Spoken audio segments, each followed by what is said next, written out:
Բելարուսը, Ռուսաստանը զենքեր են մատակարարել Բելարուսը, Ռուսաստանը, Ուկրաինան, Թուրքիան, բոլորն էլ մատակարարել են, ինչ կապ ունի դա։ Թուրքիան իմ դաշնակիցը չի, ընդհակառակը Հայաստանի թշնամին է։ Երբ որ Հայաստանում առաջարկեցին 20 թվականի մինչև պատերազմը զորավարություններ հապկի Հայաստանում, որի ժամանակ նախատեսվում էր ուրեմն մի քանի միլիարդի զենքի ներկրում Հայաստան, որը պետք է թողնվեր Հայաստանին, քո իշխանությունները չեն համաձայնվել։ Եթե քո իշխանությունները ապետքեն, որ հապկը որևէ մասնակցություն չունենա որևէ գործողության, Դարեկ ջան, բաներ կան, որ ցավոք սրտի դուք չգիտեք, օրինակ պատերազմի հենց օրերին, երբ որ Ռուսաստանից գոնե իմ տեսածը, իմ ուղեկցածը, հա, 300 ՉՎԿ-ի մասնավոր ռազմական ընկերության ուրեմն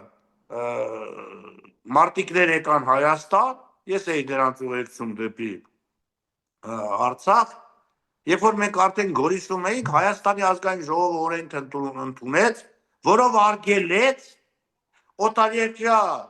ուրեմն մասնավոր ռազմական ընկերություններին Հայաստանում գործունեություն կամ Արցախում գործունեություն ծավալել։ Փաստա օրենք ընդունեց։ Եվ այդ մարդիկ վերադարձան իրանց երկիր։ Այսինքն, երբ որ մեկ ուզում է ձեզ օգնել, բայց դուք ձեր երկրում օրենք եք ընդունում, որ չի կարելի,